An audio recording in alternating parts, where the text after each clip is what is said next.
Yeah. Well, welcome. This is an opportunity to get together with Stephen Karakasian, and just wonderful opportunity with this exhibition of tapestries that we have here at the ArtReach Gallery.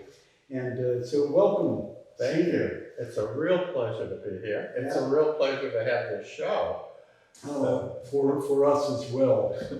And well, you're it's very interesting that you got kind of introduced to tapestry somewhere along the way in your life, and tell me about that. What's that? Sure.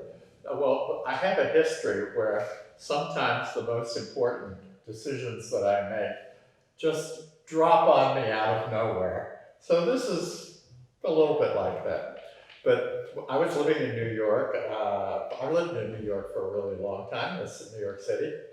And so about 35 years ago, I was living in New York, and I just decided that I had never seen our country's northwest, the dry country in Arizona and New Mexico.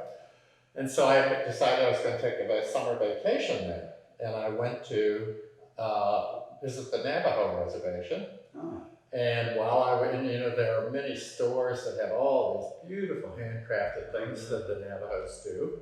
And I spent hours in these stores, and I found myself looking at Navajo blankets and weavings of all kinds and just thinking they were gorgeous.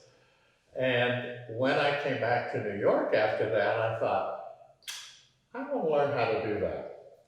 So I did no thing about weaving, nor had I ever thought that I was going to be a weaver. But I did what I often do. I went online. There was online even that long ago. I went online and I ordered myself a floor loom that was about 5 feet wide, set it up in my apartment, and then found a place in New York to learn to weave. Now, this loom is a vertical. No, this loom was not. It was a horizontal. This loom was a horizontal loom. Uh-huh. I weave now in a vertical loom, but this Right. loom was a horizontal loom. But it was ideal for making rugs, and of course that's what the Navajos specialized in. Sure. Now, I didn't actually imagine I was going to be making knockoff Navajo rugs, but I did think I was going to be making rugs. I liked the idea of making rugs. There was something about the texture, they're thick, and you could walk on them and you feel them under your feet, and all of that tactile quality appealed to me. Mm-hmm. So I found a place in New York to take a class in weaving. At this point in my life, I don't even remember where it was, but I was there. You've forgotten. Yes, I forgot where it was, but I was there for about 6 or 8 weeks, and I guess I absorbed a lot of it. And then I just struck out on my own. I never found a teacher. I just read books and started weaving. So in the books that you read about the process Yes. of making the rug. Right. So that there were the tapestry, so that this became a part of you. Yeah, I didn't think of them as tapestries, although in fact, Navajo rugs mostly are tapestries. Yeah. But the word tapestry wasn't kind of in my head at the time. I was just enamored with the idea of these beautiful rugs that were geometric shapes in them, which I'm drawn to. The Navajo ones sometimes are just black and are natural colors of the wool, but often too they use dyes, and so some of them are very brightly colored, and I like that. Mm-hmm. So I just started weaving rugs, and I loved it, and I made quite a few. I gave them to friends for presents. All right. And All right. Now these are small rugs. These are, they're like, I don't know, 5 feet by 3 feet or Yeah. something. But I have in my bedroom to this day a rug that I wove then. It's a runner. It is almost 3 feet wide, and it is 12 feet long. And I can't imagine how I did it, but I did it. One after the other. Well, it always strikes me that weaving and tapestry themselves, both, you wind up doing such similar repeated patterns of movement there's got to be something going on when you're doing that, the process. Right. What attracts you to that, or what happens when you're doing it? Well, as I've said, it's a kind of meditative process, and the repetition is, as you point out, is when you meditation almost always involves some repetitive element. In Zen, I'm a Zen student also. In Zen, the traditional way to start out in Zen meditation is following your breath, which is certainly repetitive. Mm-hmm. And the idea is to clear out all the extraneous stuff in your mind, and it's most easy to do that if you focus on one mm-hmm. thing. So the repetitive quality of weaving has that same mm-hmm. Ability, and people who are tapestry weavers particularly talk about being lost in the weave. Ah, in the weave. In the weave. Well, that has a double meaning, because it's lost in the weave, which is the action, but it's also lost in the weave of the made product, right? Well, I'm not sure what you mean by lost in the product. Well, at the very end, you've got a woven product. And we talk about the weave as an object. Right. It's woven together, right. And there's kind of getting into the object that you see, which is also getting into the weave. Yes, yes, right, exactly. Yes, when I'm weaving, for example, one of these tapestries, which the image has real meaning. It's about a refugee who's fleeing. So I'm simultaneously experiencing the just repetitive quality that you're mm-hmm. talking about, but I'm also holding in my mind, in the back of my mind, that the image of these people, and they become part of the experience, and that there's a way in which I'm weaving it for them. And that's So that holds and is repeated within you. Right. Make your hands look like you're doing this. Well, you have a bobbin, which is kind of a spindle-shaped thing that comes to a fine point. You have the yarn wound around a part of the bobbin at the back, and then the front part of the bobbin is smooth wood, and that is easy to slide up and down, over, under. You have warp threads that come down that are very tight on the loom. This is now a vertical loom, which is what these were done on. So you have warp threads that are coming down that are very tight, and then you have the weft that you work with the bobbin. You work over, under, and then you pack it down so that it makes a solid image. The warp threads are quite close together in most of these. Probably in this one, where it's a little lighter color. If you stood here, I don't think the video will probably pick it up, but if you stand here and look from the edge, you can actually see the striping in the solid color, and those are the individual warp threads that have been covered by the orange weft.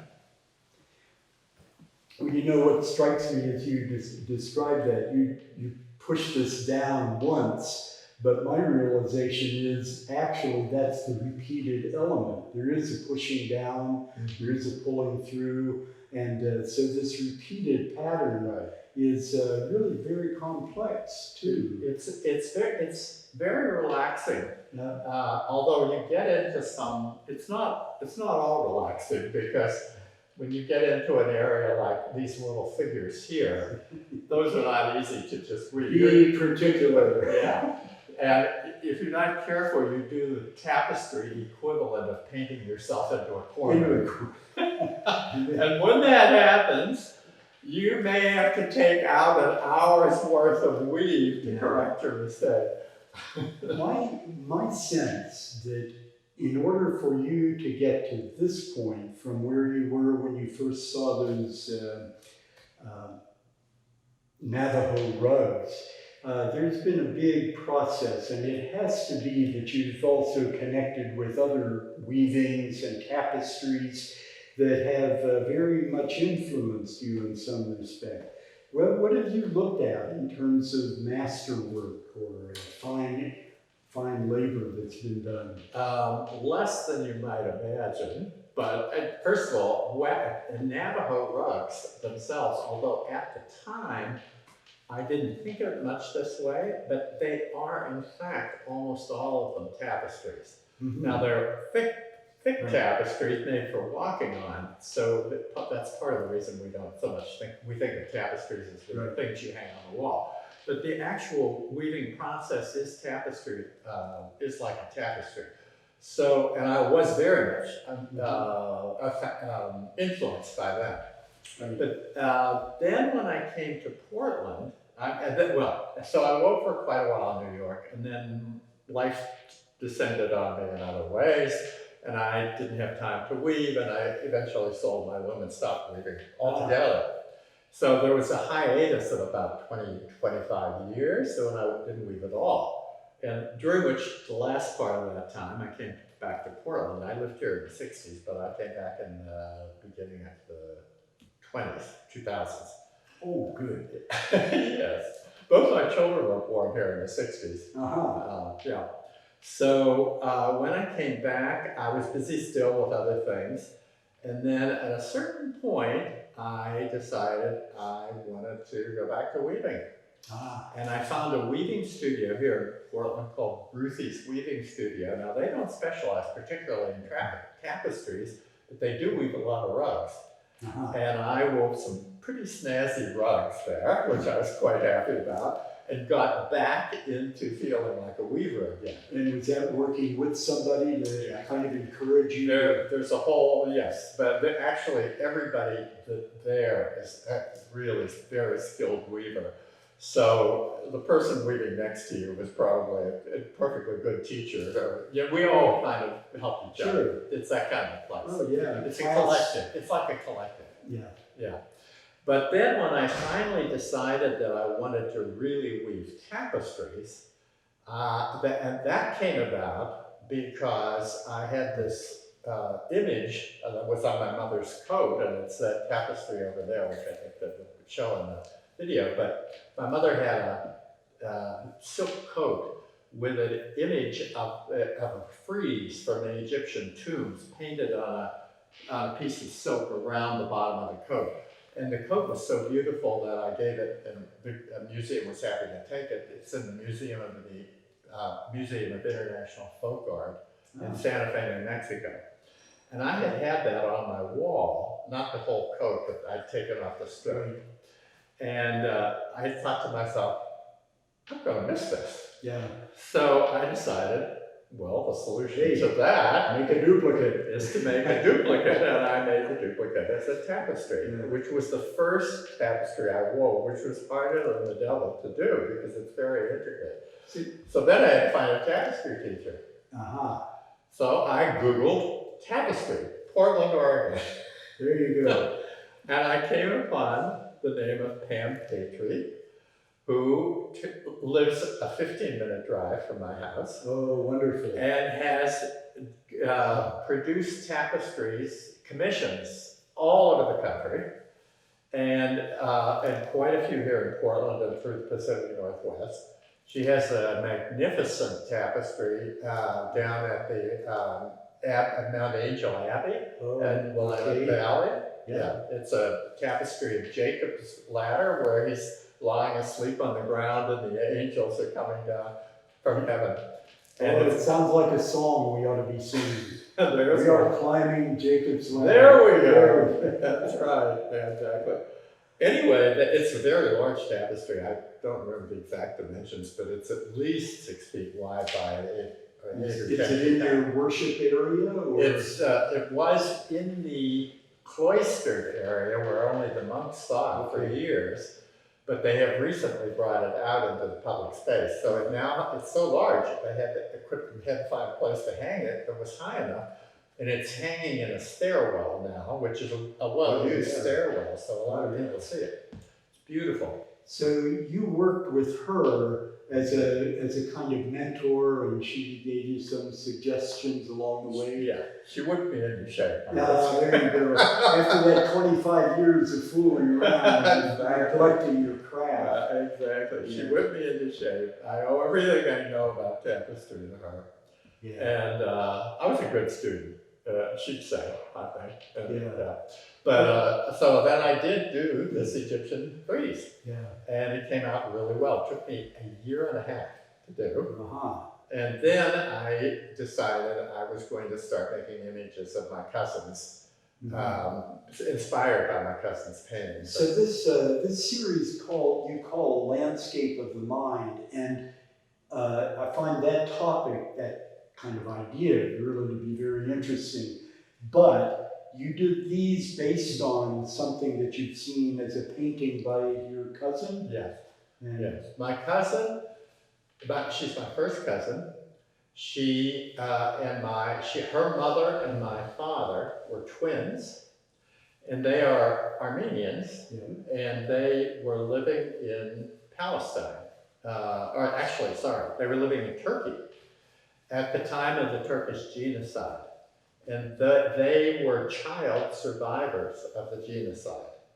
And so they lived these big refugees and in refugee camps and so on. And then Lucy has painted the images. They're not taken directly from their experience, but they're inspired by their experience of being refugees as children. And so I decided that I wanted to, because they were part of my family history, and because I love my cousin, it's a sense of connection with the family as a whole and their history, and it's a connection with my cousin. So this carries forth that whole memory of you that's in your blood and your mind. Is that the landscape of the mind? Yes, and because they're not historically taken from any particular scene, I thought they're representative of a state of mind. Right. And I'm a trained psychotherapist, among other things, so I'm used to thinking of states of mind. And so this one I call flight, and that is a state of mind of people who don't know where they're going, but they better get there fast because there's something. It's a dangerous situation. Right. And sometimes they come to an impasse. Yeah, sometimes they come to an impasse with nowhere to go, and they're looking at an abyss and don't know what's going to happen. And that is obviously part of a landscape of the mind, because we do that as well. Right, exactly. So you have really lifted these out of a particular and made them a kind of universal. Yes, that was exactly my intention. Yeah. So that even though I'm not Armenian, I haven't gone through that kind of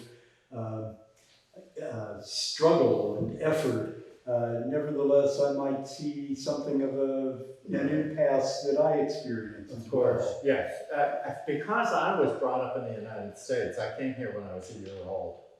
So I had no memory of the Middle East, and really, truthfully, I have very little ethnic sense of identity as an Armenian, although my last name is Armenian. My mother was not Armenian, she was American. But Lucy grew up there, and so she has all kinds of cultural associations and so on with it. So we differ in that way.